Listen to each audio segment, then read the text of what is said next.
Então, boa tarde a todos, né? Eu agradeço pela banca, né, que está presente aqui hoje para avaliar o trabalho do Guzmán, que é intitulado Design for Reliability of Multifunctional PV Inverters Used in Industrial Power Factor Regulation. Então, a banca de avaliação é composta pelo membro externo ao programa, né, de pós-graduação em engenharia elétrica da Associação Ampla São João del Rei, Cefet-MG, que é o professor Hélio Marcos André Antunes, da Universidade Federal do Espírito Santo, a qual eu agradeço já pelo aceite desse convite, né? E o membro interno ao programa é o professor Wesley Pérez, que é da Universidade Federal de São João del Rei. Este trabalho é orientado pelo professor Alan Cupertino, que é do Cefet-MG, e por mim, que é aqui da Universidade Federal de Viçosa. O Lucas Guzmán está defendendo, né, em 20 meses esse trabalho, e ele tem agora a palavra, né, para poder defender, né, o seu trabalho apresentando para a banca. Agradeço também a quem estiver assistindo, né, através do canal do YouTube. Essa apresentação vai ficar disponível lá também depois, caso você não consiga assistir ela toda hoje, né? Então, ficou a palavra, Guzmán. Obrigado, Ed. Eu vou compartilhar minha tela aqui, então, certo? Vou compartilhar a tela.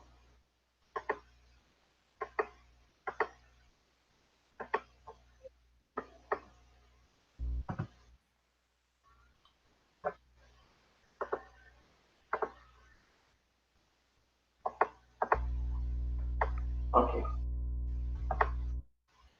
Então, boa tarde. Meu nome é Lucas Guzmán e eu sou aluno do programa de mestrado da PPGEL pelo Cefet-MG. Hoje eu vou apresentar a vocês a minha dissertação titulada Design for Reliability of Multifunctional PV Inverters Using Industrial Power Factor Regulation.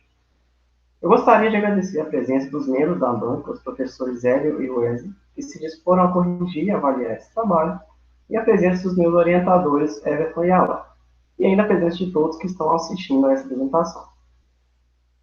Primeiramente, é interessante contextualizar a potência instalada de usinas fotovoltaicas no Brasil. Essa imagem mostra a evolução dessa instalação nos últimos 8 anos, notando que nos últimos 4 anos obtemos um boom no uso dessa tecnologia, alcançando cerca de 320% de crescimento, tanto de consumidores residenciais até industriais de maior porte.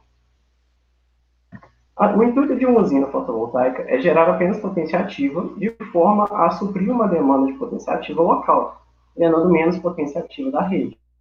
Drenando menos potência ativa, eu tenho uma conta menor de energia elétrica, causando uma economia. Porém, alterar a potência ativa drenada da rede influencia imediatamente no fator de potência. Quando lembramos, o fator de potência é o cosseno do ângulo do triângulo de potência, que descreve a relação entre potência ativa, reativa e aparente. Mantendo o valor de potência reativa constante nessa expressão e diminuindo o valor da potência ativa, temos uma diminuição consequente do fator de potência. E com o fator de potência menor, trazemos a diversidade para a indústria. No termo mais técnico, a corrente é inversamente proporcional ao fator de potência.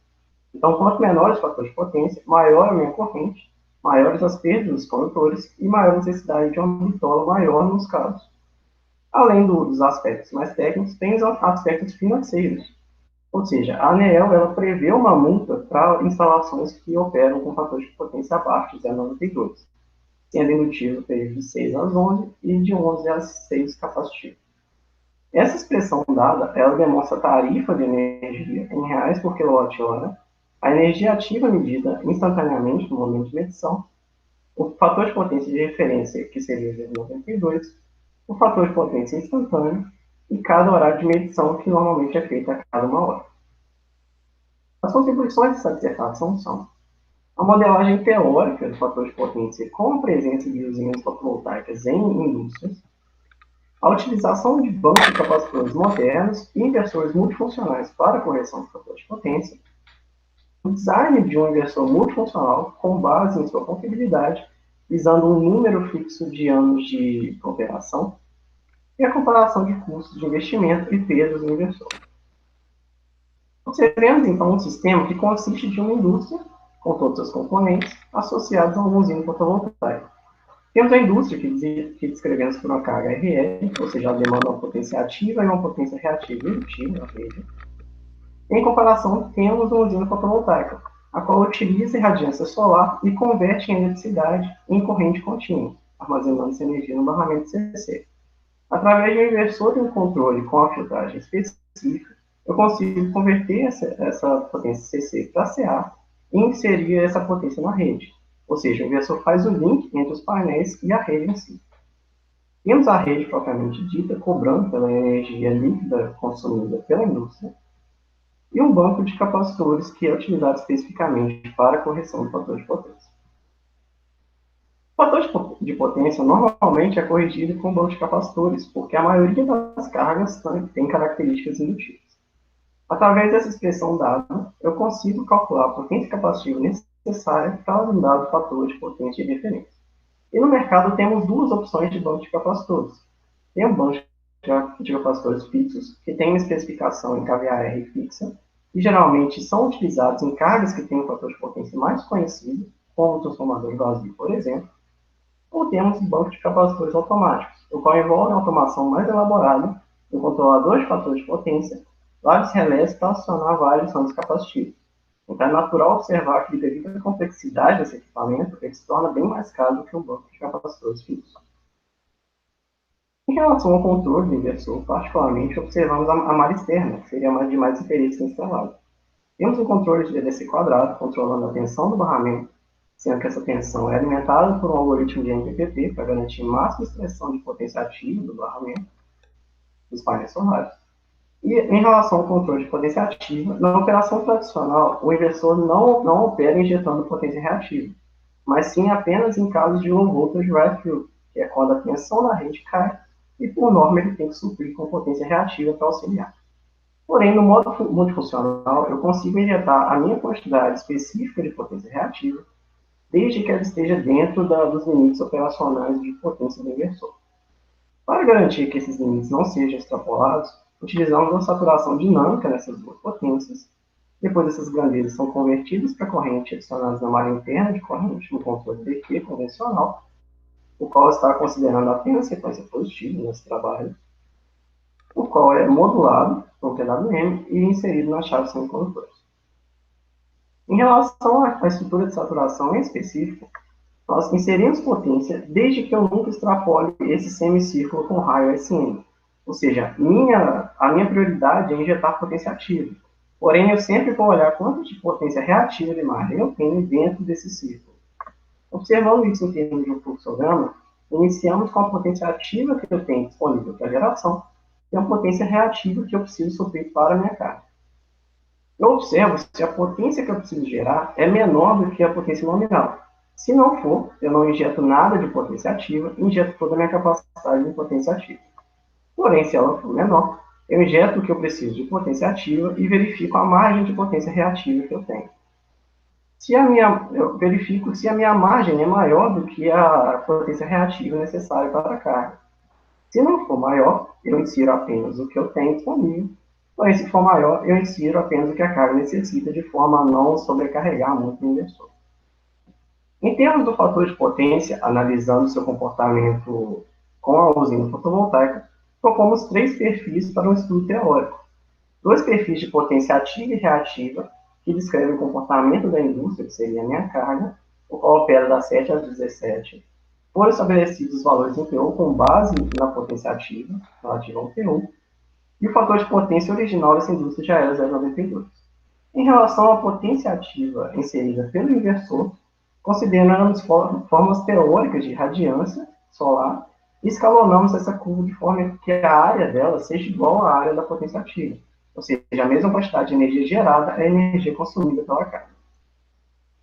Então, como esse fator de potência se comporta ao longo do tempo com a variação de P? Observem que eu tenho esses triângulos mais escuros, que são os triângulos referentes ao fator de potência de 0,92, e a cada instante de tempo eu tenho um triângulo diferente, um triângulo de potência com um valor de P diferente de acordo com a geração de P1. Essa seria a potência líquida, que é medida pelo medidor da rede. A forma que tem a potência capacitiva que eu preciso suprir tem essa forma. Observem que, em cada triângulo desse, a potência capacitiva que eu preciso suprir é a diferença dessa ponta do triângulo até o triângulo mais escuro de 0,92. Então, observem que quando eu estou nesse ponto, eu não preciso suprir nada. Conforme eu esteja nesse ponto, eu preciso suprir mais, até um valor máximo, que é quando a minha potência líquida é igual a zero. Então, nesse caso, para corrigir o fator de potência para 1, eu preciso zerar também a potência reativa, compensar toda a potência reativa indutiva. Depois ela cai novamente. Então, associando cada valor desse ao gráfico, vendo que ele começa aqui no valor muito baixo, 0, ela aumenta, aumenta até um valor máximo, depois decai. Então, como esse eixo de geração é simétrico, então na outra metade do dia eu vou ter o mesmo comportamento oposto. Isso se reflete no fator de potência. Então, vamos observar que o fator de potência ele cai muito, ele fica sempre abaixo de 0,92, atingindo inclusive valores extremamente baixos, próximo de zero. Então, como podemos fazer para corrigir esse fator de potência utilizando um banco de capacitores? Vamos considerar o banco mais moderno de capacitores, que tem vários taps. Cada valor desse tap tem um valor específico de kVAR. Eu consigo aumentar ou diminuir a potência reativa que eu forneço, incluindo taps ou retirando taps. Então, o desafio seria produzir uma curva contínua para uma correção que naturalmente é discreta. Ou seja, eu só consigo adicionar ou retirar cada tap desse e produzir um degrau de tensão capacitiva, potência reativa capacitiva. Então, o que eu faço é utilizar passos. Eu pego cada passo desse ramo, eu vejo a potência máxima que eu preciso, necessária, e eu arredondo para ver quantos passos eu preciso para cada ponto da curva. Então, eu vou ter um perfil de curva que não é mais igual ao original, porém é uma versão quantizada do original. Então, percebam que ele segue sempre a média dessa curva, ele sempre está na média da curva, porém não coincide em todos os pontos. E quanto mais passos eu der, mais próximo dessa curva, essa correção vai ficar. Então, como ele corrige a média, vemos esse efeito no fator de potência. A média se mantém em 0,92, como foi dado na referência, porém, devido aos erros de quantização, eu tenho ripples que caem abaixo de 0,92, que podem ocasionar multas nesses instantes de tempo. Em relação à correção com inversão multifuncional, ele consegue reproduzir a curva sem problema, desde que ela esteja dentro da sua especificação de potência. Então, é mais interessante, nesse caso, eu introduzir um fator de sobredimensionamento K, e ele é maior do que 1, maior ou igual a 1. Se for igual a 1, é a especificação nominal do inversor, e para K maior que 1, eu coloco um inversor maior capaz de suprir essa potência reativa. Então, observe o seguinte, eu tenho essa QC em P, seria a curva que eu preciso suprir, em verde seria a potência reativa disponível pelo inversor. Quando eu tenho igual a 1, seria a potência nominal dele, ele não consegue suprir nessa parte central, porque nessa região de meio-dia é a parte que tem maior produção de potência ativa. Então, esse efeito é sentido no fator de potência. Verificamos que não consegue corrigir totalmente, então eu fico com essa parcela abaixo de 0,92. Porém, quando eu sobredimensiono o inversor em 20%, eu consigo ultrapassar essa curva e reproduzir todo o perfil de potência capacitiva. Então, aparentemente, o inversor é uma opção muito boa para corrigir fator de potência. Porém, é interessante observar um ponto que contextualiza parte do lifetime do inversor. Para mostrar aqui, temos imagens coletadas em laboratório de um inversor multifuncional operando. Nesse caso, ele está injetando apenas 600 watts de potência ativa. Então, temos uma temperatura máxima de 50 graus, enquanto na visão lateral 37 graus. E ao lado temos 600 watts de potência ativa mais 600 VAR de potência reativa. Então, observem como todos os equipamentos esquentam aqui a mais, e a temperatura máxima do arranjo chega a 56 graus, assim como a vista lateral. Então, quando eu injeto potência ativa e reativa, eu tenho um aumento na corrente pelo que passo pelos componentes, e um aumento na temperatura, o que reduz a vida útil do inversor. Além disso, se observarmos os percentuais de falha, os capacitores e semicondutores, que são os power devices, eles têm a maior porcentagem de falhas nesse inversor.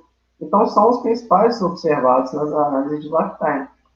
Então, considerando a física da falha de um GBT, por exemplo, temos um corte de um módulo de GBT, várias seções de camada feitas por materiais diferentes, e normalmente observamos as falhas mais fáceis de serem previstas, que são as falhas por desgaste. Então, observamos que essas falhas por desgaste ocorrem tanto no base plate quanto no chip solder, quando eles se rompem, já que eu tenho materiais com coeficientes térmicos, cada ciclagem térmica eu tenho uma distorção diferente.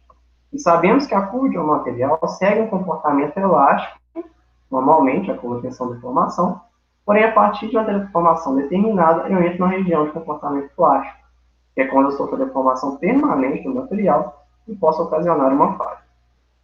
Além disso, temos uma falha causada pelo levantamento do bond wire, que é o que conecta o diodo e o GBT. Eu tenho vários desses em um módulo, e a cada um que se rompe, eu tenho um aumento da resistência, que aumenta as perdas no módulo e diminui a vida útil consequentemente. Além disso, para capacitores, os principais capacitores utilizados em barramento CC são os capacitores de alumínio eletrolíticos, capacitores de filme e os capacitores cerâmicos. Entre essas três tecnologias, os mais utilizados são os capacitores de alumínio, porque eles são mais baratos e eles comportam uma densidade de energia maior. Então, eles são os focos na análise desse lifetime. Geralmente, suas falhas ocorrem por vaporização dos eletroquímicos que têm em seu interior. Então, essa imagem demonstra a metodologia para avaliação do lifetime utilizado nesse trabalho. Utilizamos um perfil de radiância e temperatura, o qual, através de um modelo de painel, descreve a potência ativa e a potência reativa que devemos suprir para a carga. Utilizamos uma thermal loading analysis, que seria uma análise de modelo térmico para converter esses parâmetros em temperaturas e de forma que conseguimos aplicar no modelo de lifetime. Analisando para o caso dos semicondutores, a metodologia seria verificar as perdas em cada um desses componentes, alimentar essas perdas no modelo térmico resistivo capacitivo. Nesse caso foi usado o híbrido, porque eles tinham a melhor temperatura de case, e eu alimento aqui a temperatura de junção, que é a temperatura de interesse para a análise desse lifetime. Em relação aos capacitores, eu tenho uma forma análoga para retirar a temperatura, porém as perdas no capacitores são classificadas pela resistência equivalente em série. E o detalhe é que essa resistência equivalente em série, ela varia com a frequência. Então, para cada valor de frequência, eu tenho uma variação nesse ESR. Então, a metodologia é obter a corrente do capacitor, aplicar uma transformada de Fourier no range de frequências, calcular a perda por frequência, fazer um somatório, e aí eu aplico no meu modelo térmico resistivo capacitivo novamente para retirar a temperatura de hotspot. Dadas as temperaturas de TJ e TH, utilizamos modelos de lifetime empíricos. Nesse caso, esse é o modelo de Scheuermann, usado por semicondutores, desenvolvido pela Semicon. Utilizamos os principais parâmetros, como a flutuação de temperatura de junção, o tempo de aquecimento e o tempo de junção médio para obter o número de ciclos até a falha. Tanto para o long cycle, que seria um ciclo mais longo causado pela irradiância e temperatura, quanto short cycles, que seriam referentes ao ciclo da rede elétrica. Então, eu faço o somatório de 1 sobre o número de ciclos até a falha de cada um e consigo o lifetime consumption total para o equipamento. Esse valor indica quanto que o equipamento se degrada em um período de 1 ano que foi analisado pelo lifetime. Então, se esse valor for 0, por exemplo, em 10 anos, esse elemento se degrada totalmente. No caso de capacitores, temos uma fórmula análoga, porém ela depende de VDC, tensão do barramento, e a temperatura de hotspot no capacitor. Eu faço a acumulação novamente no período de 1 ano e obtenho um LC limit, que seria o lifetime consumption para 1 ano. Porém, esses lifetime consumptions indicam como se todas as chaves do equipamento falhassem ao mesmo tempo, que não ocorre na vida real. Então, aplicamos uma análise mais estatística, que seria a análise de Monte Carlo. A partir dela, entramos com nossos valores de LC já encontrados e obtemos aqui um TTJN, T1 e delta TJ linhas, que sejam equivalentes ao mesmo FC-min. Construo essas variáveis com uma distribuição normal e realizo N simulações de Monte Carlo. Nesse trabalho foram feitas 10.000 e seriam retirando uma variável aleatória de cada um desses parâmetros e calculando o número de ciclos até a falha novamente. Então, montamos um histograma com o número de amostras e o tempo em anos e verificamos que ela tem um comportamento parecido com uma distribuição de Weibull. Então, fazemos um fit dessa função de Weibull em cima desse histograma obtido e temos uma função de densidade de probabilidade. Integrando essa função, temos uma função de densidade cumulativa, que seria essa distribuição de 0 a 100%. Então, definimos o tempo de X% dos componentes falham como tempo de vida útil determinado para aquele componente. No nosso caso, utilizamos a temperatura B10, que seria quando 10% dos equipamentos falham. Então, em relação ao estudo de caso, temos perfis de potência ativa e potência reativa, os quais foram coletados de uma indústria de alimentos. Além disso, temos um perfil de radiância solar e um perfil de temperatura ambiente, também coletado. Em relação à potência ativa da carga, que seria a indústria, podemos perceber que ela tem 558 kWh por dia de energia demandada nessa indústria, analisando a média aqui e calculando por dia. Além disso, observando a irradiância, se considerarmos um painel de 395 watts com 17% de eficiência, conseguimos produzir 1,94 kWh por dia. Então, o painel. Dividindo esses dois parâmetros, vemos que necessitamos de uma usina de 238 painéis de 395 cada, totalizando 113,76 kW. Utilizando um inversor de 25 kVA, notamos que vamos precisar de 4 inversores, porque isso dá um total de 100 kVA, porém, os fabricantes indicam que podemos utilizar até 15% a mais da sua capacidade normalmente. Então, temos a saturação dinâmica em 115 kW desses inversores, que seria a potência máxima a não ser ultrapassada. Em relação aos parâmetros econômicos, foi utilizada uma taxa base de energia de 0,0807 por kWh. Esse trabalho foi considerado o dólar como valendo R$ 4,20. Foi analisada a multa com o banco de capacitores contábeis por diferentes fatores de potência de referência, os custos do inversor fotovoltaico por fator de sobredimensionamento e o custo das perdas do inversor para diferentes sobrecargas. Em relação aos parâmetros térmicos, definimos as constantes térmicas e constantes de tempo a partir do datasheet de cada módulo. Esse é o módulo GBT considerado, de 1.200 volts, 75 amperes, é um módulo bem fino. Ele já vem com todos os 6 IGBTs de outro que vem. Utilizamos depois um módulo de 1.200 volts e 100 amperes. As resistências de case e heatsink também foram usados nesses valores.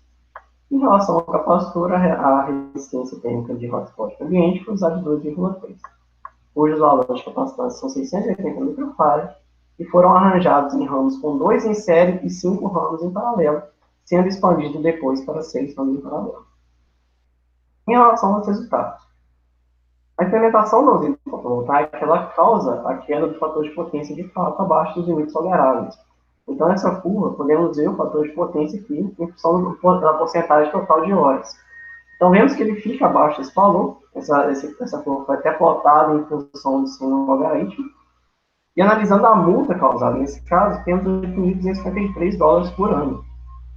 Utilizando a correção de fator de potência com o banco de capacitores contatos e colocando uma referência de 0,92 nesse banco de capacitores, conseguimos reduzir essa multa para $6 por ano. No caso, quanto maior, então percebam que eu tenho oscilação devido ao erro de quantização, e quanto maior a minha referência, menos margem de ultrapassagem eu tenho. Então, no caso de 0,93, a minha multa é praticamente nula. O inversor fotovoltaico consegue corrigir sem problema o fator de potência dentro da sua faixa nominal. Então, é interessante observar um gráfico que mostra o número de horas em que o fator de potência fica abaixo de 0,92 pelo fator de dimensionamento, pelo custo total do inversor. Então, quando eu tenho K igual a 1, seria o custo de um inversor de 25 kVA. Então, observe que em 1,2 eu praticamente zero esse número de porcentagem de horas, com um acréscimo de aproximadamente $500, que é um valor consideravelmente baixo, mais baixo do que um banco de capacitores automático mais elaborado. Em relação às perdas do inversor, eu tenho um custo anual com injeção de P em 1,2 em torno de 115,6 e com injeção de potência ativa e reativa em torno de 280. Então, eu tenho mais que o dobro das perdas aqui com injeção de PQ, porém continua sendo um valor baixo em relação a um período de um ano. Além disso, um setup experimental foi realizado para implementar a estratégia de controle, de forma a validar como uma prova de conceito que esse controle de potência reativa. Então, foi utilizado uma montagem experimental com emulador de painel fotovoltaico e emulador de rede e uma inversão monofásica de 1,5 kVA. Em relação aos resultados, esse primeiro mostra a injeção apenas de potência ativa. Então, percebemos como a corrente está em fase de contenção e o gráfico à direita mostra esse valor de potência calculado através dessas formas de onda. Então, podemos perceber que toda a potência injetada é dada em potência ativa. Nesse segundo resultado, demos um degrau de potência reativa. Então, primeiro só injetando potência ativa e depois temos a injeção de potência ativa mais reativa. Então, notamos que aparece uma defasagem, a corrente está adiantada em relação à tensão, mostrando a potência capacitiva, e há um aumento ainda na amplitude da tensão, o que mostra a preocupação de fato para a análise de lifetime desse inversor. Por fim, temos apenas a injeção de potência reativa com zero de potência ativa, então sempre a defasagem constante de 90 graus. Em relação à temperatura dos componentes, podemos notar como há um aumento de temperatura em cada componente distinto. Então, esse aumento aqui, por menor que seja, ele causa um efeito drástico no lifetime final do componente. E é o que vamos observar na análise de lifetime. Ela é realizada em duas abordagens diferentes. Na primeira abordagem, consideramos aqui, temos a curva do GBT, esse primeiro gráfico aqui é o GBT. Quando ele injeta apenas potência ativa, eu tenho uma duração de 37 anos, porém esse tempo é reduzido para 27,2 anos quando eu tenho injeção de potência ativa e reativa. E conforme eu aumento essa sobrecarga, eu injeto mais potência reativa, esse tempo diminui até 23,9 anos. Em relação aos capacitores, tínhamos 33 no total, injetando apenas P. Quando eu injeto P e Q, no estado de sobredimensionamento, ele cai para 28,6 anos, depois cai para 28,2 anos. Em relação ao sistema total, começamos com 22,4 com a injeção apenas de potência ativa, com potência ativa e reativa caímos para 18,4 e depois para 17. E a segunda abordagem seria utilizando os componentes maiores que têm maior capacidade de suportar essa potência ativa, o intuito de recuperar esses anos que eu perco com a injeção de potência ativa e reativa. Então, observe que no primeiro caso, temos a potência do GBT, potência ativa apenas, com um módulo de 75 amperes. Quando eu injeto P e Q, eu caio para 27,2 anos. E quando eu troco esse módulo por um módulo de 100 amperes, eu subo para 43,6 anos. No caso do capacitor, eu tinha 33. Na injeção de P e Q, eu caio para 28,6. E quando eu adiciono mais um ramo em paralelo de capacitor, eu volto novamente para 32,4. Então, eu recupero essa vida que eu perdi a partir da injeção de P e Q. Por fim, em relação ao sistema total, tínhamos 22,4 só com injeção de P. Com a injeção de P e Q, caímos para 18,4, a redução drástica, aumentando o módulo para 100 amperes, aumentando para 21,4 anos, e adicionando um ramo a mais de capacitor, voltando para 22,3 anos, que é praticamente a vida útil que eu tinha anteriormente. Então, nessa aplicação que eu vou exigir mais dos meus componentes, uma aplicação de correção de fator de potência, é interessante eu dimensionar os componentes observando o tempo de vida útil que eu consigo utilizar para o inversor. Então, em relação à conclusão, o fator de potência ele cai com a inclusão de uma usina fotovoltaica, porque eu preciso de menos potência ativa e a mesma quantidade de potência reativa dada. Eu posso utilizar tanto o banco de capacitores como inversores multifuncionais para correção do fator de potência. Em relação aos bancos de capacitores, eles têm a vantagem de não afetar diretamente a vida útil do inversor, porque eu vou ter um componente à parte que vai se encarregar de realizar a compensação do fator de potência. Porém, eles são mais caros e são um componente a mais na indústria.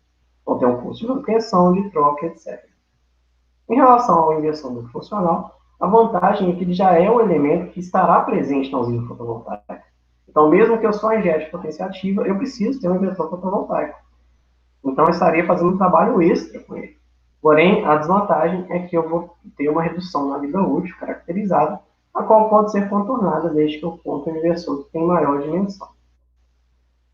Nesse mestrado, esses dois trabalhos foram publicados em revistas, sendo que esse primeiro é diretamente relacionado a essa dissertação, e tivemos um segundo trabalho ainda, que foi publicado recentemente, que seria relacionado a imagens térmicas na aplicação de injeção de potência em inversores. Então, essa é a minha apresentação. Gostaria de agradecer a atenção de todos aí. Muito obrigado. Então, obrigado, Lucas, pela apresentação, né?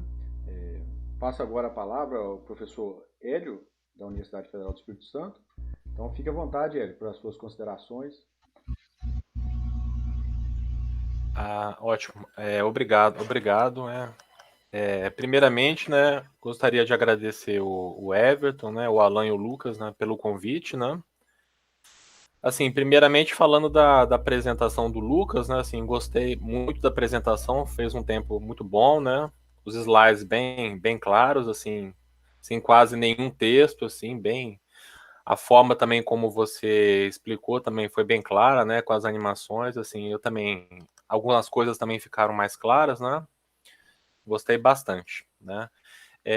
Eu vi que algumas figuras, principalmente do tempo de vida do inversor, acho que são slides 13, slide 13, eu não vi no seu trabalho, em que você mostra uma imagem dos inversores operando em temperatura. Eu acho que talvez esteja interessante você incluir essa análise que você acabou fazendo na sua apresentação, incluindo o trabalho. Aí só me adiantando, né, para não esquecer, no slide 14 também você colocou os principais elementos do inversor e quais têm a maior probabilidade também de falha. Eu não lembro também de ter visto isso no seu trabalho, eu achei bem interessante, né?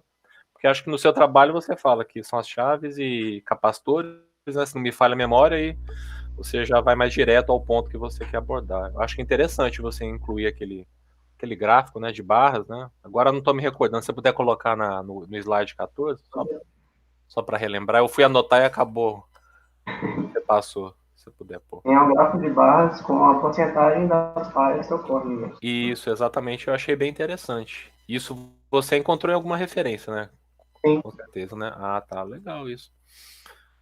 Aí se você puder, minha sugestão então é adicionar isso no trabalho, eu acho que Interessante. é colocar referência e o slide 13 tentar encaixar né, essas imagens térmicas aí, né? Uma sugestão, eu acho bem interessante, né? Bem, assim, alguns comentários gerais, né? Assim, o trabalho, assim, eu gostei muito do trabalho, né? O texto, uma qualidade muito boa, né? Não tem nem o que discutir, né? As figuras muito nítidas, claras, assim, dar os parabéns também, o trabalho todo em inglês, né? Com certeza isso aí vai trazer uma visibilidade muito maior para o seu trabalho, né? É indiscutível, né? E assim, esse é um tema também muito relevante e atual, né? Na indústria é muito comum. É comum ter banco de capacitores, né? Para corrigir fator de potência. E você está trazendo essa temática aí por conta do avanço da geração distribuída, né? Por conta do avanço da geração fotovoltaica. Então, esse é um problema real que você tem na indústria e você está apresentando uma solução bem interessante, né? Frente a solução tradicional, né, com banco de capacitores fixo e com TAPs, né. Outra coisa também que me chamou a atenção, você fez a sua pesquisa bibliográfica, encontrou, né, as soluções que você tem na literatura, as vantagens, desvantagens, né, e fez a proposta do inversor multifuncional, né. No doutorado eu trabalhei com o inversor multifuncional também agregando essa funcionalidade que você propôs. Claro, não cheguei nesse nível de profundidade que você apresentou, né, mas assim, eu considero também isso um tema muito interessante, né?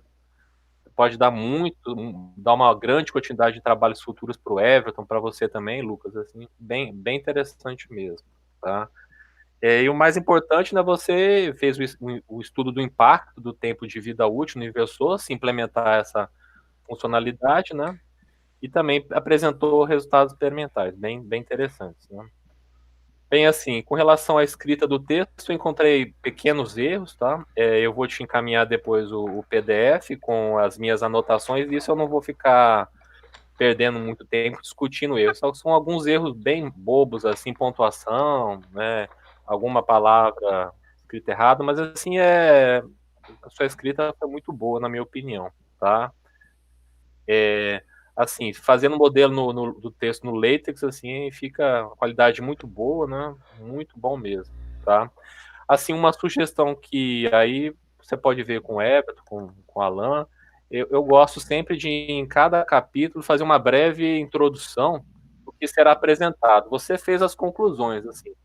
Na minha opinião, se você tiver um pequeno parágrafo, por exemplo, dos capítulos 2 a 5, sempre, eu acho que vai orientar, nortear o leitor para uma melhor compreensão do que você vai apresentar. Aí é uma sugestão, tá?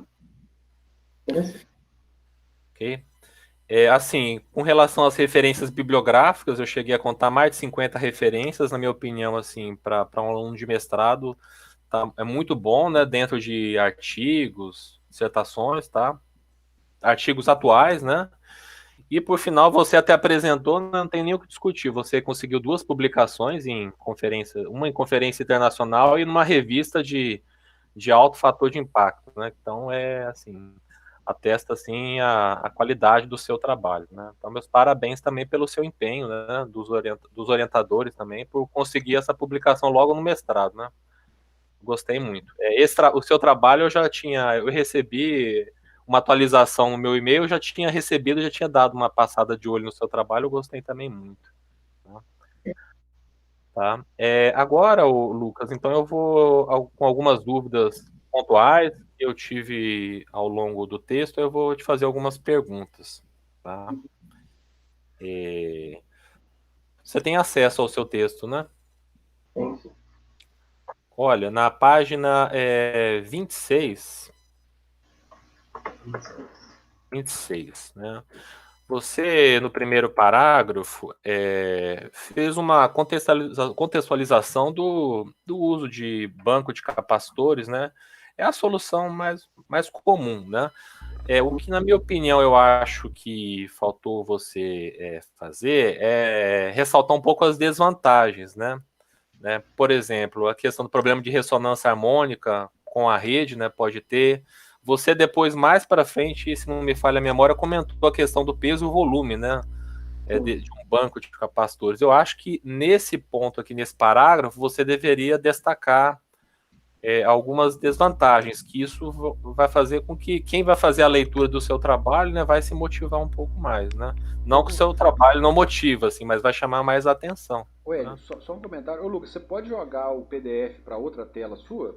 Que a gente está vendo a pode. apresentação, que aí todo mundo já vê já os comentários no texto. Parágrafo. Isso. Isso. Esse primeiro parágrafo, Power Factor Correction, aí você faz essa revisão na literatura que você tem para a correção do uso do banco de capacitor para correção do fator de potência. Aí eu acho que você deveria destacar as desvantagens, né? Porque aí você vai ressaltar mais as vantagens, né, que você vai apresentar do conversor multifuncional, tá? Na minha opinião. Tá? Na página 27, o Lucas, você apresenta o valor que você adotou para essa taxa do reativo, né? No penúltimo parágrafo, você usou 0,0807 dólares por quilowatt-hora, né? Aí a minha pergunta é, de onde que saiu esse valor? Né? Esse valor foi retirado de uma conta de energia mesmo, que ele é o valor da tarifa de potência ativa de bandeira verde, que fala na resolução da ANEEL. Uhum. Então isso foi retirado de uma conta de energia mesmo, da região aqui. Da região. Eu acho que é interessante você, então, destacar essa informação, então, tá? Que esse valor apareceu aí, eu falei, de onde saiu isso, né? Esse valor pode mudar de concessionária de energia de uma para outra, ou esse valor é um valor padrão? Não, ele muda, sim. Geralmente Muda, uma região, né? uma concessionária. Então, Então o ideal é falar de onde que é, sim. Isso é importante você falar. Ou falar do estado, porque se você falar do estado, tem mais de uma concessionária, né? Talvez se você puder destacar qual, a CEMIG, né? Não sei se vocês podem colocar isso no texto, mas acho que é interessante contextualizar de onde saiu esse valor, tá? Sim. Aí agora, na página 32.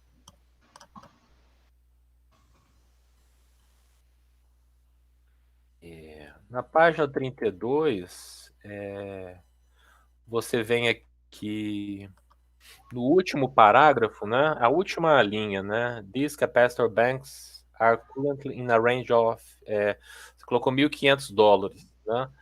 A minha pergunta é, qual é a faixa de potência que você está considerando esse valor? Porque esse valor aqui ficou um valor, mas qual é a faixa de potência? Isso eu não entendi no seu texto. Porque esses valores eu observei através de alguns bancos de capacitores comerciais que eu achei na internet. Então era na faixa de 10 kVAR, mais ou menos. 10. Mas realmente tem muitas faixas diferentes. Né? Tá. Então você poderia destacar que esse valor é para essa faixa de potência aí, né? Eu acho que vai ficar mais claro, porque ficou muito solta essa informação, né? Para qual é a faixa de potência, né? Do banco de capacitor. Isso aqui é banco de capacitor automático, né? Com os TAPs, né? $1.500, né? Esse $1.500 é para o banco de capacitores fixo ou com TAP? Automático, com TAP. Automático, né? Outra coisa também que eu não vi, eu vi na sua apresentação, você falou qual valor você considerou para o dólar. Então, em algum ponto aí do seu texto, você vai ter que colocar essa informação, tá? Foi outra coisa que eu observei da sua apresentação. Na figura 4, você apresenta um banco automático, né? Na próxima página aí, acho que é interessante. Qual que é a potência desse banco? Esse aqui, se eu não me engano, é de 20 kVAR. 20 kVAR. Então seria interessante você colocar a potência aí para que o leitor, né, tenha uma dimensão, né? Sim. Um banco desse.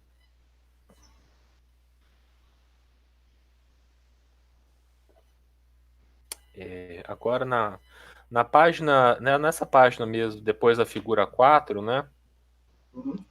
Você começou a falar do inversor fotovoltaico, né?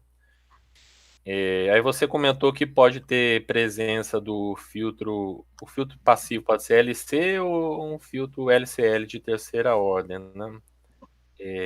A minha pergunta você chegou a fazer uma pesquisa para saber assim comumente em inversores comerciais, qual é o filtro mais utilizado, se é LC ou LCL?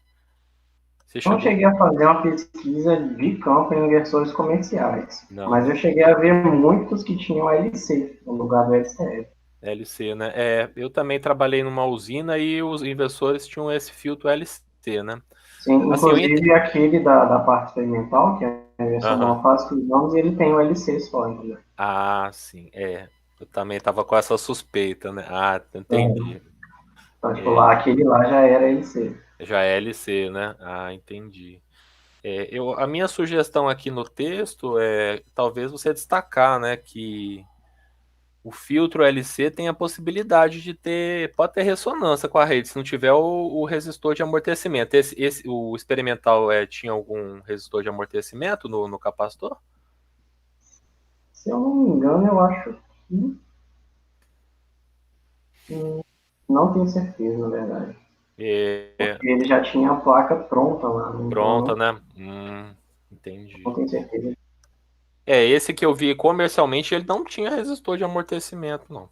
Não tinha. Isso me chamou também bastante a atenção, né?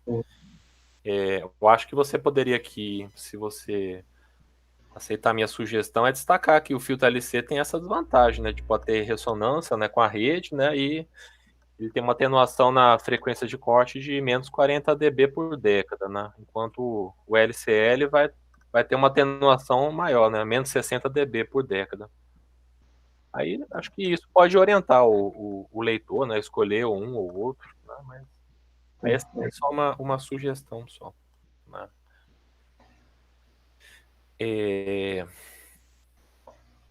Aí agora na página 38, né?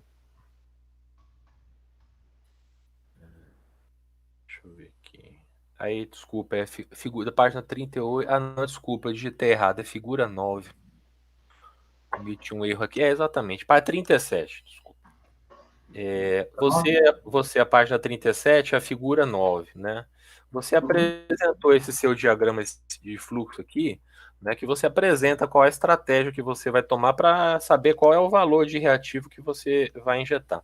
Então, o que eu entendi aqui é que se eu tenho uma determinada disponibilidade de energia injetada pelos painéis, eu vou priorizar a injeção de potência ativa, né? Eu vou injetar o que eu tenho disponível e eu vou excluir a possibilidade de mexer nesse valor, né? Isso que eu entendi aqui. A sua prioridade é injetar potência ativa, né? E se eu não tiver no valor nominal do inversor, eu vou utilizar essa margem que eu tenho, né? Considerando a capacidade nominal do inversor de reativos, né?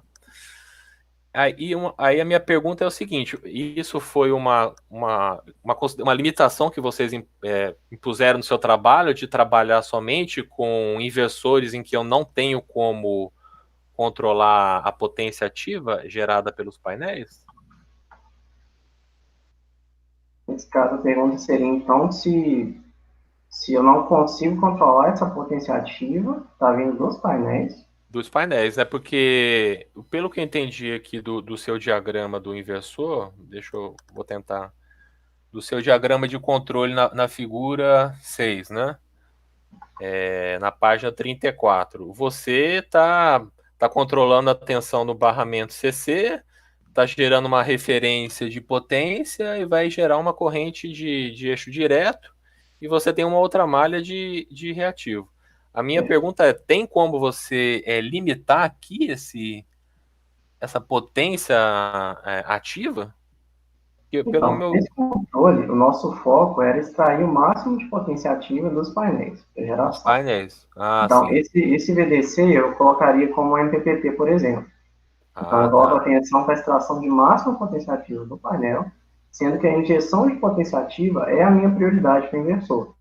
Ah, tá. Então, Entendi. o ponto é, eu vou injetar potência ativa, o que tiver, o máximo que tiver. Só que se Hum. sobrar margem ainda para injetar potência reativa, então eu consigo usar essa potência reativa para a correção do fator de potência. Ah, entendi. Ah, tá. Então, se você não tem um conversor DC-DC entre os painéis e o barramento, você conecta os painéis diretamente no barramento CC. Sim, É isso, né? Ah, tá. Então, o seu MPPT, ele vai ajustar a tensão do barramento CC, né? Ah, entendi. exatamente. Nesse caso, a gente colocou apenas ligado no inversor, porque é uma potência mais alta de operação. Né? Então, nessa parte de inversor, eles já têm o MPPT sem a parte do DC-DC, né? Conversor Uhum. CC. Por que vocês não incluíram nessa figura 6, então, esse MPPT? Sim, Não faltou tem, né? colocar. Então eu acho que colocar o MPPT gerando essa referência pro barramento CC. Aí eu acho que vai ficar melhor, na minha opinião. Vai ficar mais claro, porque aí eu fui analisar aquele diagrama, gente. Então, não tem PPT, como é que está sendo controlado a referência de tensão para os painéis, né? Como é que você está garantindo a máxima extração? Então, se você puder adicionar então esse MPPT, eu acho que vai ficar bem mais claro, tá? Com certeza.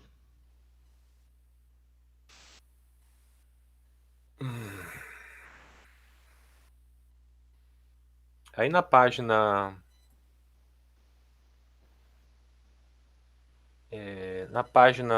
47, você começa já a fazer uma sua análise térmica aí. No segundo parágrafo, né, figura 19, você coloca na penúltima frase antes do segundo parágrafo, a One Year Mission Profile. Aí você apresenta valores de radiância, né, e temperatura ambiente, né? Como é que você conseguiu esses dados, né? Qual foi a sua fonte, né, desses Ah, dados? esses dados, sim. Nós conseguimos essa fonte através de. Elas foram disponibilizadas online. Se não me engano, isso aqui é a estação meteorológica da Universidade de Goiás, que é a UFG. Uhum. Eles tinham um banco de dados online e nós conseguimos esses dados a partir desse banco de dados. Ah, Online. tá, entendi. Aí eu acho que é interessante você citar, né, essa sua referência, de onde você retirou esses dados, tá?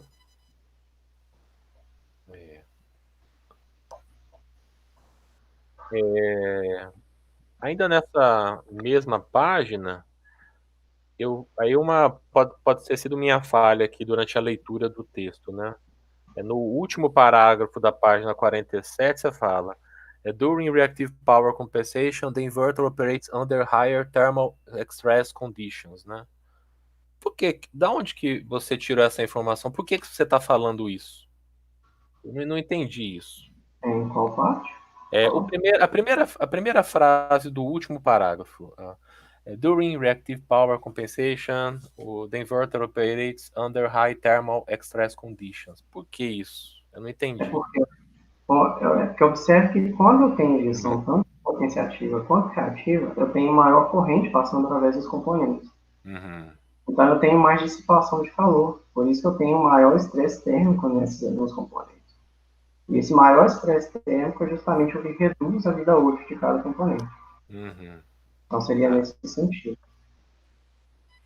Ah, tá, entendi. Então, quando eu tenho a compensação de reativos, o inversor vai operar mais próximo da corrente nominal. E em alguns momentos pode até operar acima, né, da corrente Sim. nominal, né? Isso que...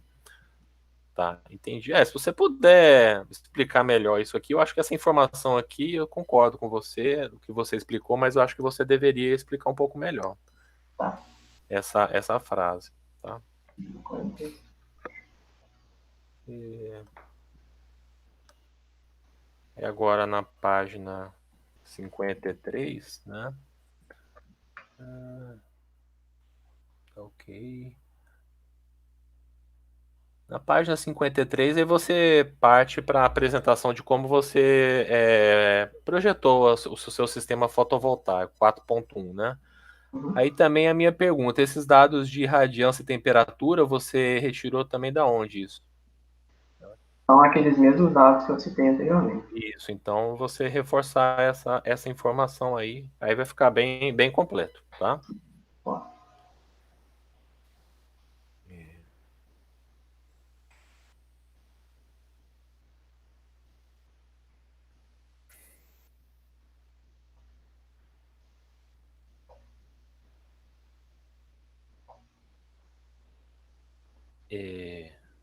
Aí na página 62, Lucas, uhum.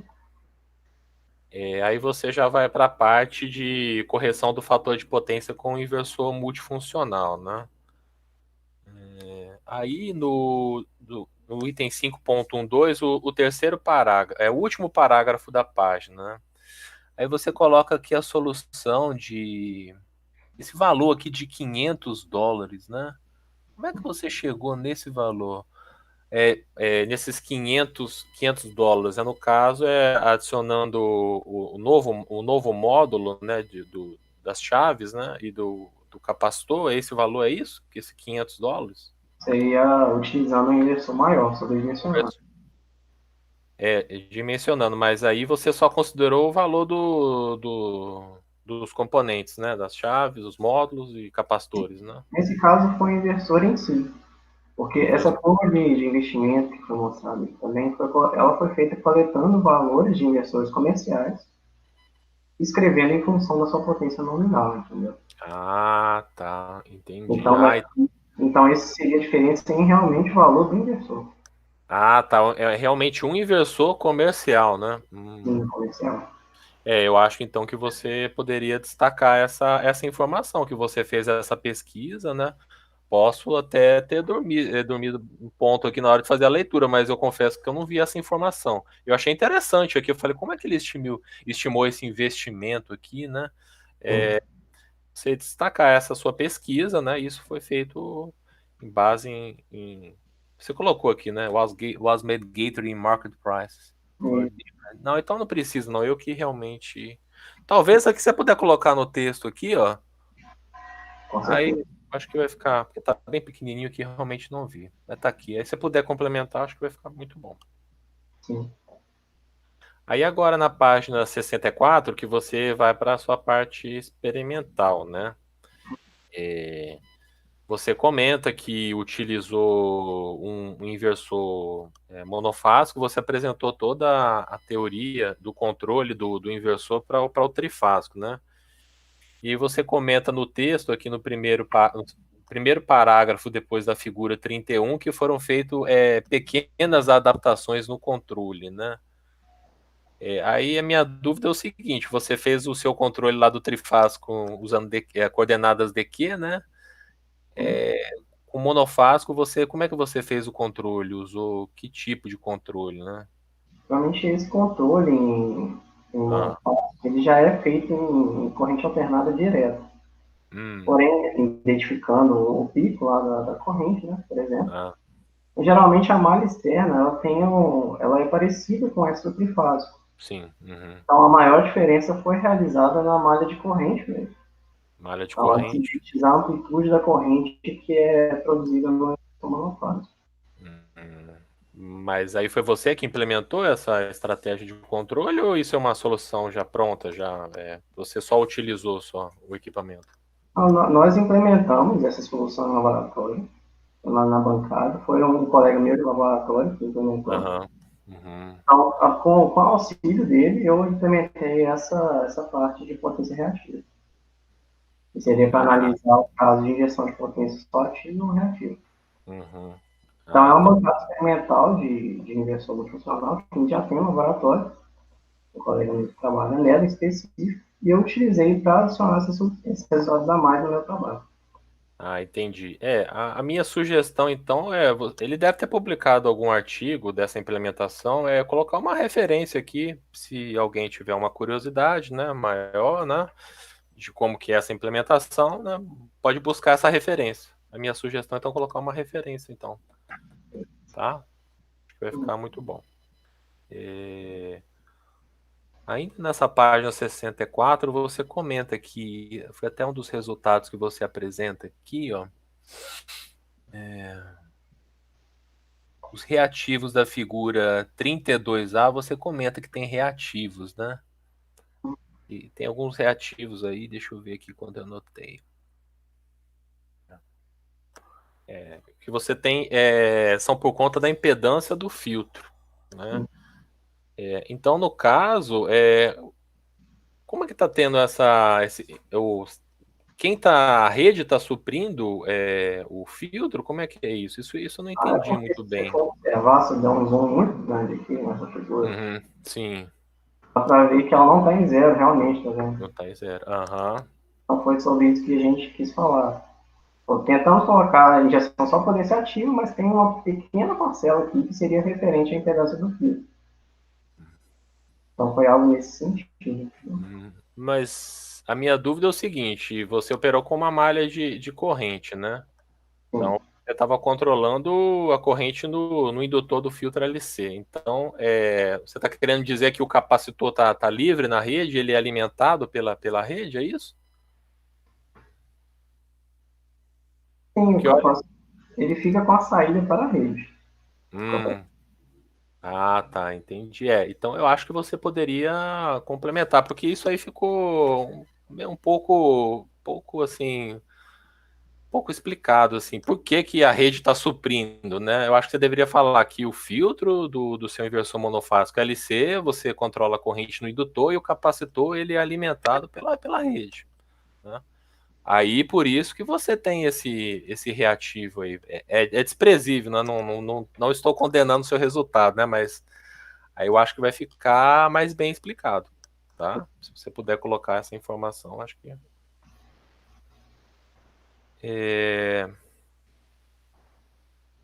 Aí já estou terminando já. É na página 67, né? Aí é também uma curiosidade, né? Que eu fiquei. Você mostrou aqui na página 67 esse primeiro histograma aí, da figura 33A, né? Então você coloca aqui em vermelho a injeção de potência ativa e reativa, né? Em azul só a injeção de potência ativa, né? Então, o que eu percebi aqui é que você tem o maior número de amostras aqui aumentou o número de amostras em 20 graus Celsius, né? Tá, eu achei, não concordei muito com isso não, porque ele tá injetando potência ativa e reativa, né? Tem mais corrente, né? Na minha mente teria uma maior elevação da temperatura. Aí o capacitor ele deslocou, ele deu um offset, né? No C, né? Esse resultado aqui, você tem uma explicação por que isso? Por quê? Manteve aqui essa maior concentração aqui de amostras na mesma temperatura que estava aqui. Não sei se Então, a pergunta. eu acho que eu entendi a pergunta, sim. É que a temperatura ela aumenta, só que ela aumenta muito pouco em relação a esses componentes, entendeu? Hum, Geralmente, em aspectos que a gente observa de lifetime, quando a gente tem um aumento de 10 graus aí, já diminui metade o lifetime, por exemplo. hum, Então, entendi. esse aumento pequeno na temperatura, mesmo seja o número de amostras, assim, ou seja, tem mais pontos mais quentes, Então, eu tenho uma diminuição no lifetime total a partir disso. Ou seria algo nesse sentido. Entendi. Porque eu fiquei curioso, né? Porque o capacitor, ele deu um offset, aí ele aumentou o número de amostras em temperaturas maiores, né? Então, tudo bem, vou ter maior injeção de corrente vem do capacitor. Agora, a chave tá lá, então, o GBT tá chaveando, né? Por que que ele não aumentou aquela... Por que que ele também não deslocou, né? Não deu maior número de amostras para uma temperatura maior. Ele apenas ele aumentou a amplitude, né? Ele não deslocou, né? Foi essa meu questionamento, né? Mas não sei se você se atentou com relação a isso. Bem, não, isso aí só foi uma curiosidade. Eu posso estar equivocado, mas assim, depois a gente pode discutir melhor, mas isso me chamou a atenção. Aí, o Lucas, para finalizar, né, você fechou o seu trabalho com as conclusões, né? Gostei muito das suas propostas de trabalho futuro, né?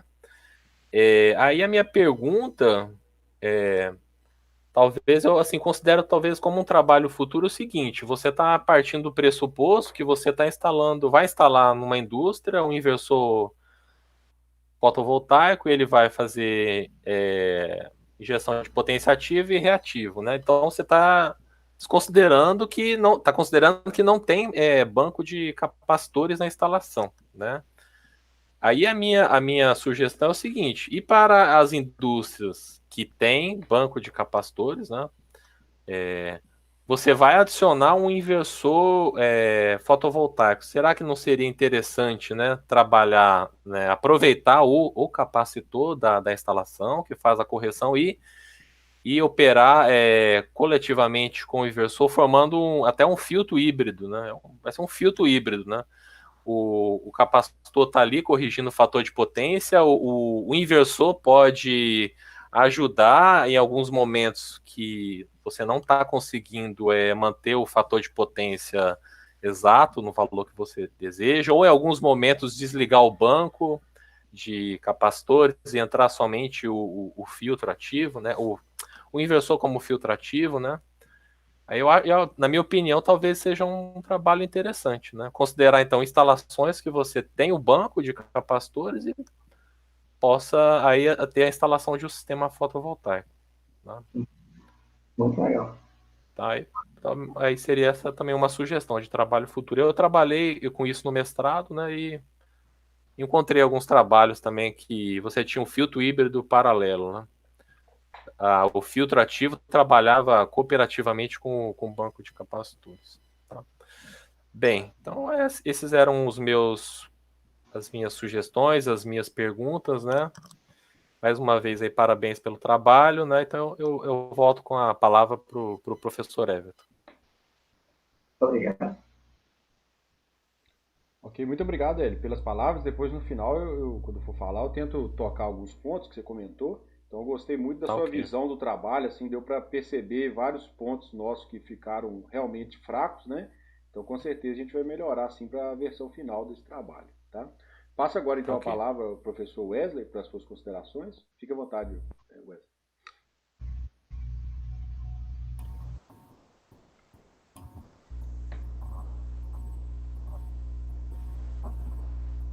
Obrigado aí, Everton, tá? Pela palavra. Inicialmente aí, né, agradecer o aluno e os orientadores pelo convite em participar da banca, tá? Cumprimentando aí novamente o colega aí do Espírito Santo, tá? Já de imediato, Lucas, gostei muito do seu trabalho, é um excelente trabalho, né? Ele é um trabalho completo de engenharia, ele faz análise técnica, faz análise econômica, tem parte experimental, tá? Além disso, ainda trouxe, está associada a artigos, né, em periódicos, né, que é não uma condição necessária, né, ainda no nosso programa, né, mas isso aí mostra a qualidade do seu trabalho, tá certo? Por isso aí, né, por todas essas questões, eu já te aviso que da minha parte, assim, eu acho aí que tá tudo tranquilo, então, assim, o que eu vou falar, o que eu vou comentar é mais tentar contribuir, tirar as minhas dúvidas também, tá certo? E serei aí breve nas considerações, tá certo? Em termos da avaliação geral do texto, né, o texto é em inglês, né, isso aí ajuda na internacionalização do programa, né, na divulgação do seu trabalho, isso é importante, tá? Tá bem tranquilo de ler, tá? Eu gostei muito da parte tá bem didático também, achei a parte da análise teórica do fator de potência, eu acho que isso daí, eu gostei muito dessa parte, tá? Não achei nenhum erro significativo e só iria te sugerir depois você dar uma revisada na parte de seção bibliográfica. Você dá um pulo lá na página 75, tem como você ir lá, por favor? Então, se você olhar lá, pode ser a terceira referência, por exemplo, ela falta lá o nome dos autores, né? Só tem o nome do primeiro. Concorda comigo? Certo? Tá faltando o nome aí dos demais autores, né? Certo? Entendi. Né? Assim, no texto, eu acho que valeria a pena, na referência, colocar o nome de todos os autores do trabalho. E isso aí serve, eu marquei, vou te enviar, tá? Serve aí para várias outras referências, né, que estão lá para baixo, né? Aí depois eu vou te mandar, aí você dá uma corrigida. Isso daí em termos do texto. Em termos da apresentação, né, o texto, o PDF está muito bem feito, organizado, né, o trabalhador já falou, né, você apresentou tudo em torno de 30 minutos, tá bem apresentados, tá certo? Então agora eu vou partir para algumas dúvidas e algumas contribuições que eu acho que talvez, né, poderiam melhorar o seu trabalho, tá? No seu trabalho, né, existem aí vários circuitos, vários modelos previamente propostos na literatura, né, o modelo para avaliação modelo térmico, é um deles, certo? Sim. Tudo bem? E aí eu gostaria, né, como tem vários modelos propostos na literatura, só queria te dar né, tirar algumas dúvidas. Por exemplo, tem como você ir lá na figura 6 do documento? Assim, é importante, né, que a gente, quando utiliza né, passou. A figura 6 é aquele do circuito, isso. Né, eu tinha algumas dúvidas, né, que já foram aí até respondidas anteriormente, mas, assim, eu te aviso que eu não sou, assim, tão habituado, né, com essa parte aí do seu trabalho, né, e, assim, quando eu li, né, eu investi um tempo tentando entender, tá certo? E, assim, acho que em algum momento faltou explorar isso no texto, né, tentar dar uma explicada mais, né? Se você pudesse me explicar, assim, sucintamente, né, essa figura, você, né, poderia? Com certeza. Vamos lá. Se quiser dar um zoom nela. Uhum. Ótimo. Geralmente, esse tipo de controle fazemos em coordenadas de equipe. São Uhum. eixos direto e quadrado.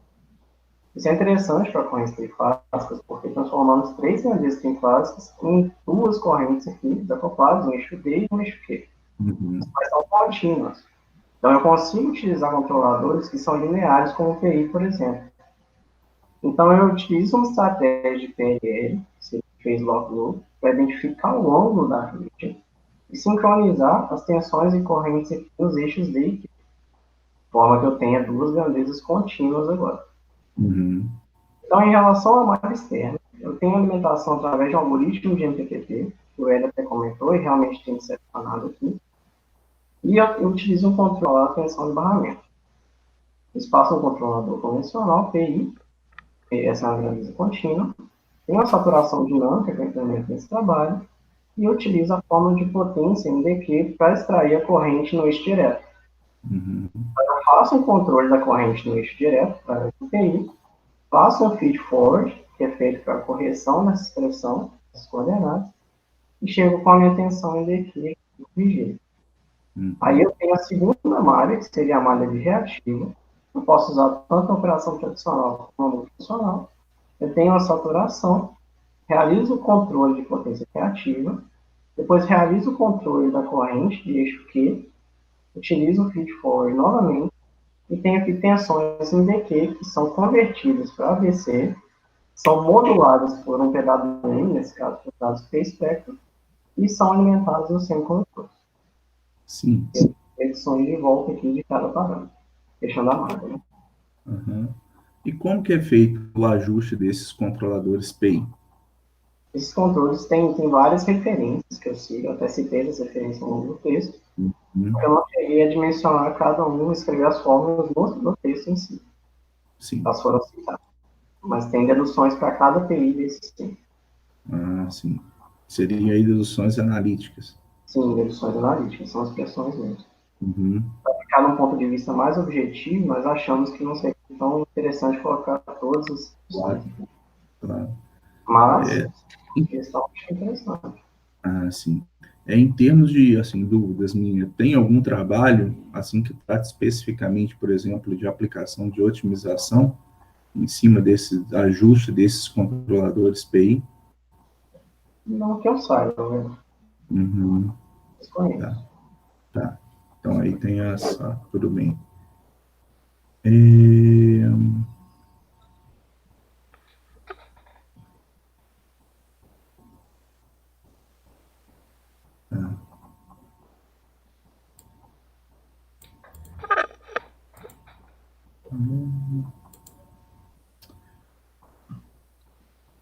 Tá. No slide 25 ou na figura 22 do documento, onde você faz uma... a curva lá de potência da carga da indústria. Isso.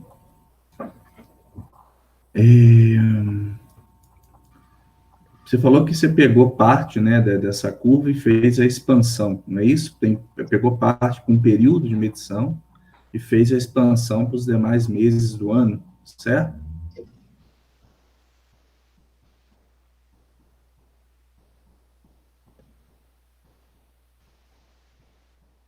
Ok? É claro que isso não influencia de forma significativa, mas, por exemplo, alguns períodos você poderia ter aí uma variação em relação à parte de medição, ou seja, poderia ter algum impacto, né, dos dados reais, não sei, o que você acha? Porque, tipo, você pegou ali uma medição de um período e fez a expansão para os demais períodos do ano, né? E aí essa produção de alimento, né, uma indústria, né, não é isso, de produção de alimento, ela pode ali sofrer variações, né, eu não sei se é significativo, né, mas teria aí alguma variação ao longo do ano, né? O que você acha? E se valeria a pena colocar uma análise disso aí no texto, uma análise assim, uma frase, né? Só para alertar o leitor. Sim, eu concordo totalmente com você. Eu acho que o ideal seria um perfil de um ano coletado mesmo. Mas esse caso era uma limitação que a gente tinha no trabalho. Sim, claro. Se a gente conseguia coletar uma semana de dados, justamente medição, direitinho. Porém, esses dados que a gente tinha. Nós expandimos isso para um ano para poder efetuar essa análise lifetime. Isso. Eu concordo totalmente que essas alterações no ano, elas podem ser efetivas. Não sei se vai ser. Mas eu acho que deveria ser considerado. Não, assim, tá válido, né? Só acho assim, colocar uma frase disso aí no texto, né, para alertar talvez o leitor, né, que isso aí né, poderia talvez influenciar a sua análise, mas embora pouca, né, não muito, né, claro, né, mas só dar em termos de análise. Agora, você colocou aí a análise do Monte Carlo, né, fez toda essa simulação. Qual que é o tempo computacional para análise, Lucas, de tudo isso? Você chegou a fazer uma medição? Cara, demora, viu? Né? Não cheguei a marcar o tempo mesmo, não, mas demora bastante. Principalmente bastante. tirar as lookup tables, que são essa primeira parte que a gente faz Uhum. essas aqui.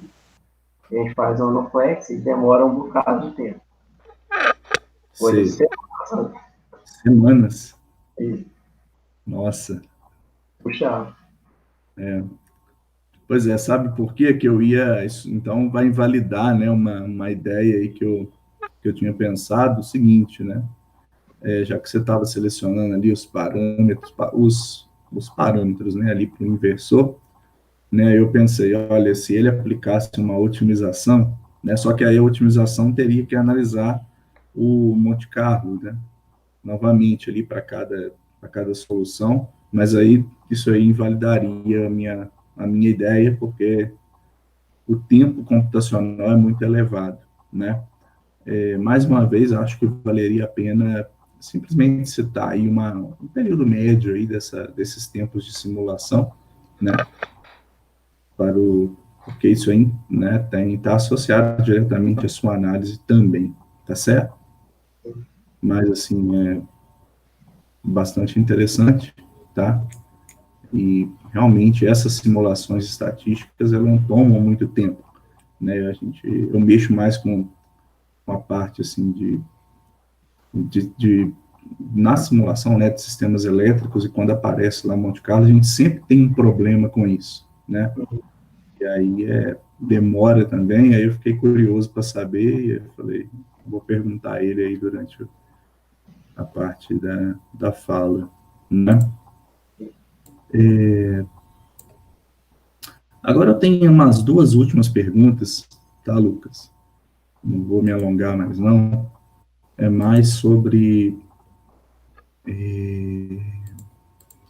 os efeitos, né? Por exemplo, quando está lá o inversor, né? O sistema fotovoltaico, fornecendo energia lá para sua indústria, em alguns momentos você vai ter uma inversão de fluxo e ele vai injetar na rede, certo? E aí eu te perguntaria quais os efeitos, né, para ver se você está inteirado, né, os efeitos, pelo menos alguns, dessa inversão, né, de quando você faz a injeção do fotovoltaico na rede, tá? Qual que seria o impacto, né? Porque, assim, tem os impactos positivos a gente sabe, né? Por exemplo, às vezes você melhora o perfil de tensão, você reduz as perdas na rede, mas ele tem alguns impactos negativos também, né? Acho que em algum momento aí do texto seria interessante colocar. Você sabe me dizer, pelo menos, algum? Impacto negativo de injetar potência ativa na rede? Isso, pelo painel fotovoltaico, né? Quando... Não sei. né? Não, mas isso aí não tem problemas.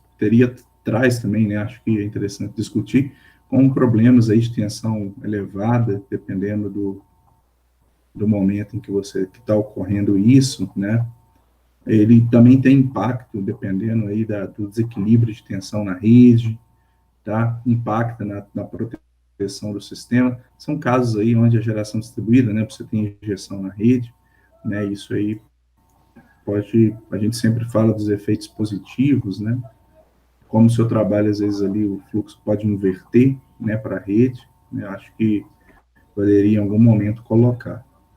Agora, isso aqui é uma pergunta de leigo, tá, Lucas? Daí talvez depois o Everton o Alan também pode depois falar, não tem problema, né? É o seguinte, você aí aplicou, né, os capacitores e o PV multifuncional, o painel multifuncional para correção do fator de potência, certo? E sendo aí o inversor, sem sombra de dúvidas, uma opção muito boa, você comprovou isso de todas as formas, né? Agora, existem também, né, outros equipamentos aí baseados na eletrônica de potência, por exemplo, o Statcom, né? Não sei aí se isso aí seria uma solução. Claro que ainda tem questão de custos, né? E aí, às vezes, eu fico... É porque eu já teve alunos meus que, no ponto de vista de estabilidade de sistema de potência para sistema de transmissão, mexeram com isso, né? E aí eu perguntei, poxa, será que dá para aplicar um Staticom, talvez aí no menor nível de tensão, para resolver esse problema? O que você acha? Eu não sei te afirmar como funciona isso, mas eu conheço bastante gente no laboratório que trabalha com essa parte, sabe? Ah, é? Então, eu acredito que funcionaria sim, porque ele agiria como um banco de capacitores, por exemplo, só que corrigindo de uma forma mais contínua, né? Não tão discreta igual. Um ajuste fino, né?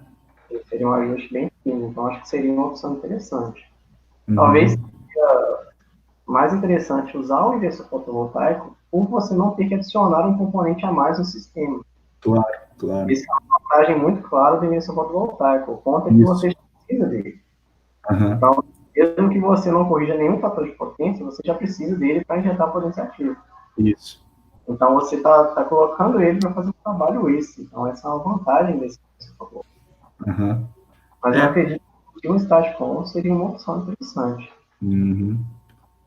Não, porque eu fiquei pensando depois, né, e falei, poxa, né, talvez aí eu tive essa dúvida e falei, vou perguntar lá para ver, mas faz todo sentido, né, colocar algo a mais, sendo que você já tem o painel, né? Bom, então é isso, né, são essas perguntas, né, achei que você, né, novamente, seu trabalho está muito bom, a conversa aqui foi muito boa também, tá? Então agradeço aí o convite novamente e devolvo a palavra para o professor Ever. Obrigado. Então, muito obrigado, Wesley, pelas considerações. É a primeira vez que você participa com a gente de banca. Espero que isso possa se repetir outras vezes, né? Então, passo a palavra agora para o professor Alan, né?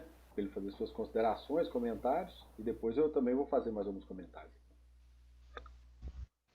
Beleza. Então, boa tarde, pessoal. Boa tarde. Obrigado aí, Everton, pela passada aí da fala aí. Eu vou dividir minha fala aqui basicamente em duas partes. Acho que eu vou ter uma primeira parte um pouco mais técnica, né? Até para discutir mesmo com os membros da banca e com o Lucas, né? E na segunda parte, direcionar mais o discurso ao Lucas mesmo, né?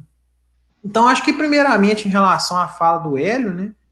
Hélio, essa questão do LC com LCL realmente é uma questão bem, assim, pertinente, né, que você mencionou. Dos inversores que eu tive contato, dos inversores fotovoltaicos que eu tive contato, eles trabalham em praticamente todos, né? Posso citar um modelo que eu lembro quando eu estava na Dinamarca que usa LCL. O restante dos equipamentos que eu tive contato, principalmente aqui no Brasil, eles trabalham com filtro LC e eles não usam nenhum resistor de amortecimento, né?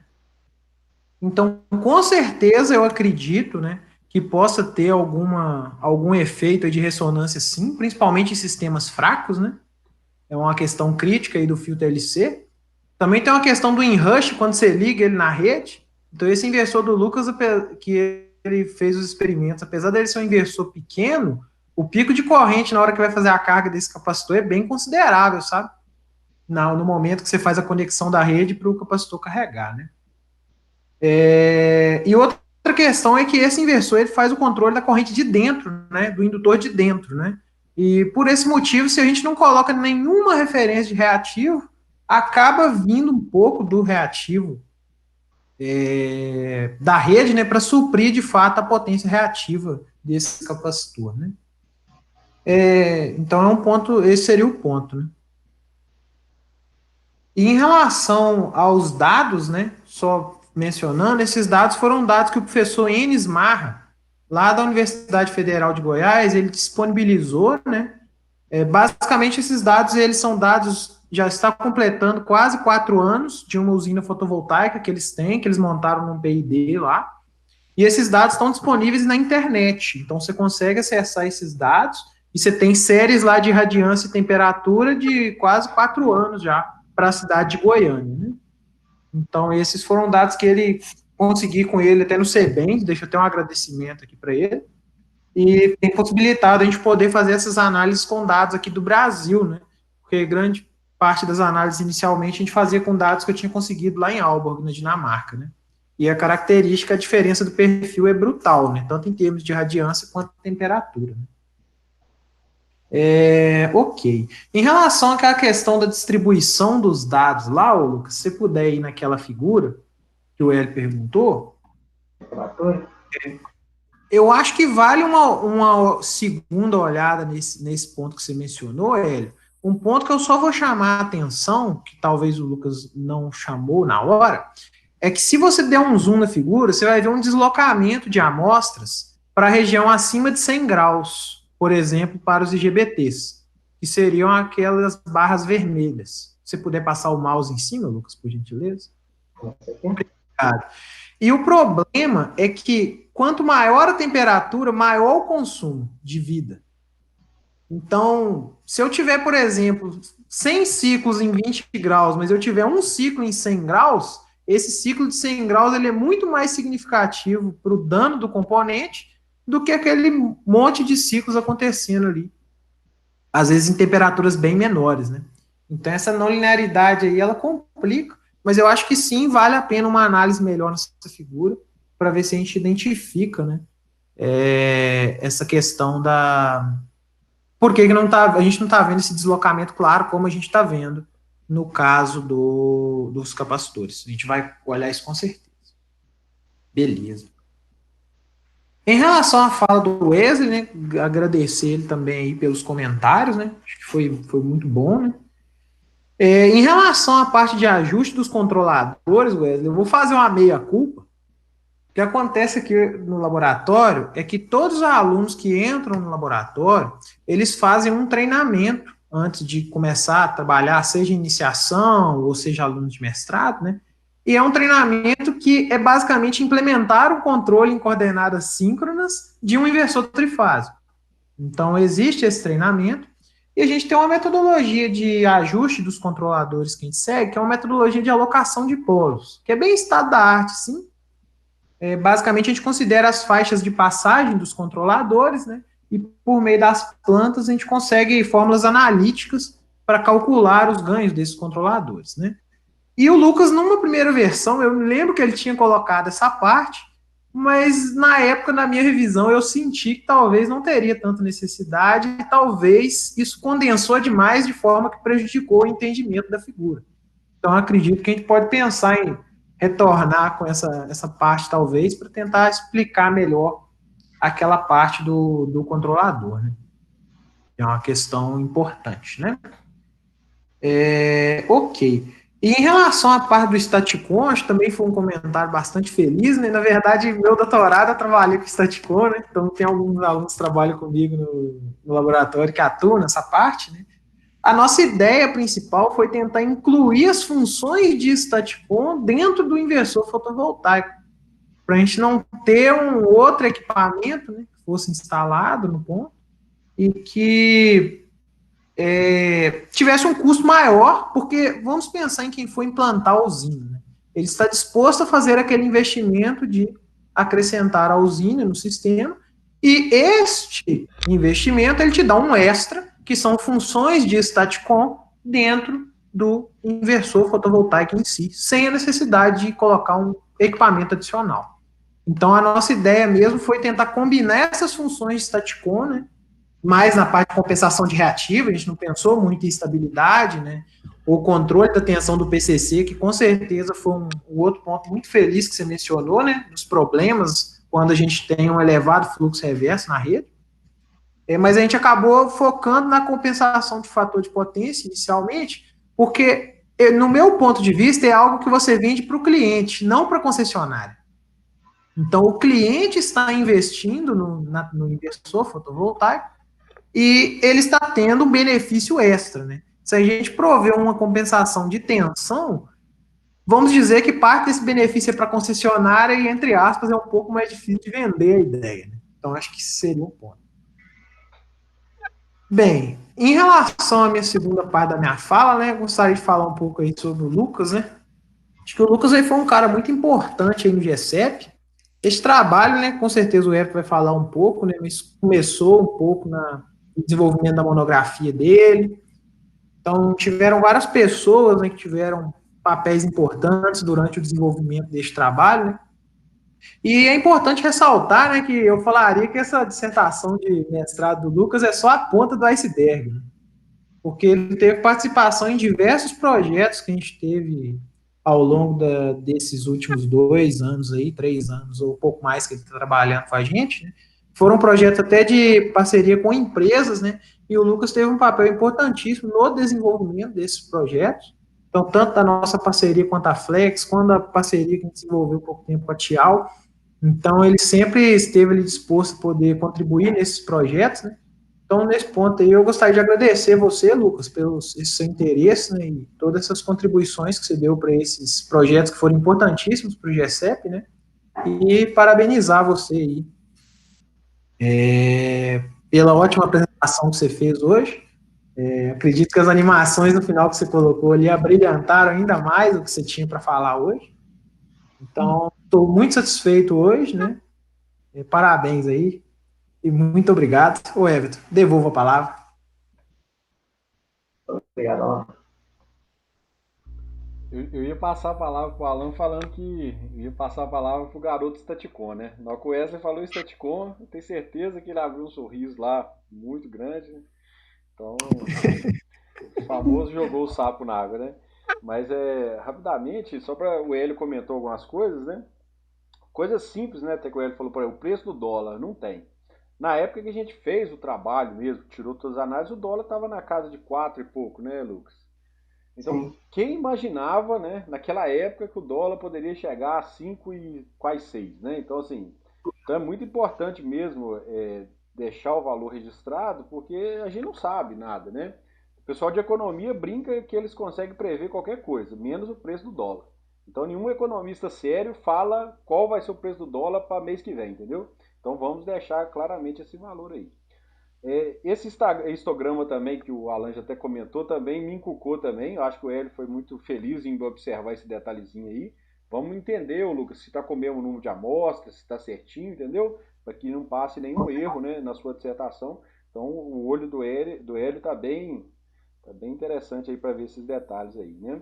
E a última coisa que o Hélio falou também da parte de associação de banco de capacitor com o inversor multifuncional foi algo também que eu achei bem interessante e com certeza tem que estar na sua sugestão de trabalho futuro, né? Até para a gente não esquecer dessa sugestão do Hélio, que eu anotei aqui, mas, né? Então, eu acho que eu gostei muito, porque geralmente a indústria ela já vai ter mesmo um banco capacitor. Então, por mais que nossa solução seja interessante, porque ela é compacta, mas eles não vão desligar os bancos capacitor que eles têm, que já funcionam, né? E tem a questão também, até o Hélio comentou, da cooperação dos dois, no horário de ponta, né? Porque no horário de ponta não, no horário de geração máxima, né? Entre 11 da manhã e 2 da tarde. Então, às vezes, você não tem margem de reativo, né?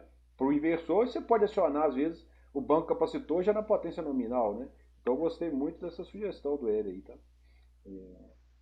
Ok. Em relação ao Wesley, a parte que você perguntou, Wesley, do otimizador para o PI, com certeza existem trabalhos nessa linha de raciocínio. A gente aqui não é muito dessa vertente, mas com certeza, né, é um tópico muito explorado essa sintonia de controlador aí, então deve ter sim alguma coisa. E o perfil baseado em uma semana, infelizmente, para reativo, agora que a gente está conseguindo um outro perfil de mais longo prazo, né, mas infelizmente não dá para atualizar todo o trabalho do Lucas, né, mas toda essa modelagem baseada em Mission Profile é algo que sempre a gente recebe, às vezes, uma crítica indireta, né? Por isso que até no começo a gente tentou fazer algo, aquela figura mais didática, justamente para não ficar baseado no Mission Profile, né? A gente pegou tudo curva teórica para poder mostrar que o problema existe, né? Mas toda vez que a gente vai para um estudo de caso, que a gente tem que pôr, né, dados reais, a gente cai no problema que aquela solução fica personalizada, né? Então também é um ponto que o Lucas talvez pode destacar melhor também no trabalho, que, né, a metodologia foi genérica, mas o estudo de caso ele é personalizado e ele não pode ser estendido as conclusões para outros mission profiles, né? Cada um tem que ter o seu, né? Então ok. Então, Lucas, também falar um pouquinho para você aqui, né? Agradecer, né? O Alan falou 3 anos aí, mas tem uns 5, 6 anos que você está trabalhando com a gente já, né? Com o Alan foi para fora, esqueceu, né, que você já está aí um tempão com a gente. E agradecer também ao João Marcos, né, que ajudou bastante na parte de implementação aí da parte experimental, né, a bancada, né, que o Lucas, né, o Eric, né, todo ajudaram ele a poder implementar o código, né, e você aproveitou um pouco também disso, né, então agradecer muito ao João Marcos, ao Eric, ao Rodrigo, né, e ao Lucas, o Lucas Santana, né, que também ajudou bastante nessa parte de controle, né, então são pessoas muito importantes desse trabalho. Além disso, né, só falar rapidamente, né, que, por exemplo, o Lucas ele é um aluno que ele não teve bolsa durante o mestrado, né? Então, eu fico feliz de ver a banca elogiando o seu trabalho, porque você se esforçou bastante, né? E você se lembra bem, não sai da minha cabeça, né? Eu lembro no dia que eles se desclassificaram do mestrado, né? Então, o Lucas tinha sido classificado, aí alguém entrou com um recurso lá, e o Lucas meio que foi desclassificado do mestrado. Então, assim, eu lembro que era final do ano, assim, tipo 20 de dezembro, né? Ninguém mais atende o telefone, tá todo mundo na praia, né? E aí eu liguei pro Marcelo Estopa lá em Belo Horizonte, né? E falei, ô Marcelo, tem que ver isso, tipo assim, né? Vou pegar mais um aluno então, já que eu vou ter que pegar o que passou na frente do Lucas, vamos pegar o Lucas também, né? Vamos para poder não perder, que eu já sabia que era uma pessoa de potencial muito grande, né? Então, nessas horas, eu não me arrependo em nenhum momento de ter feito isso, né? Então, eu agradeço você por ter trabalhado bastante, né? O Lucas também, lógico, para ele se manter, acabou que foi um desafio grande para a gente, né? Então, o Lucas inicialmente teve bolsa lá Bolsa não, né? Teve um auxílio lá da engenharia de alimentos, né? Então, ele fazia manutenção de alguns equipamentos lá da Alimentos, entendeu? Para poder, né? Ter um certo recurso para poder garantir, né? Sua sobrevivência, né? Sem depender muito familiarmente. Lógico que ele dependeu, mas assim, depois teve a parte do projeto da Flex, né, com o Fabiano, né, também que ajudou bastante, né, vários meses ele pagou a bolsa do Lucas e ele teve que trabalhar no projeto do seguidor solar e também o projeto Tial, mais recente, né, agradecer bastante o Rafael da Tial, né, que também financiou outro projeto na parte de eletrocoagulação que o Lucas também participou com a gente, né, está participando ainda nesse mês, ele vai continuar nesse projeto que a gente vai entregar o relatório final agora, né? Então eu falo isso porque, além disso, ele está com a monitoria agora de eletromagnetismo, né? Monitor nível 2 aí, para mostrar para as pessoas que às vezes a pessoa reclama muito, né? Quero fazer um mestrado, né? Tal, mas não sabe às vezes o esforço que é para poder fazer um mestrado, né? Então o Lucas demonstrou isso, né? Com a capacidade dele de mesmo nas adversidades, né? Ele acreditou na equipe, né? Acreditou na gente e, consequentemente, hoje, pelo que eu entendi da banca, você vai sair com o título de mestre em engenharia elétrica, né, Lucas? Então, parabéns para você, né, por todo o seu esforço. Se você quiser fazer alguma consideração final antes de eu chamar a banca, né? Caso alguém no YouTube quiser fazer algum comentário também, eu posso ler aqui para todos ouvirem, né? Mas fica agora então para os seus comentários finais, Lucas, antes da deliberação da banca. Tá, Joia, muito obrigado. Eu acho que, em geral, seria agradecer mesmo. Agradecer a presença de vocês, professores Hélio e Wesley, que disporam a ler todo esse trabalho, corrigir e chegar com tantas sugestões interessantes para o trabalho. Eu acho que isso aí é muito valioso para a gente. Ao Alan e ao Evelyn, que me orientaram nesse trabalho, em todos os projetos que a gente já fez ao longo de tanto tempo, né? A gente já fica junto discutindo aí trabalho e fazendo teste, indo na empresa fazer teste de novo. É uma jornada muito bacana, eu consegui agregar muita coisa na minha vida.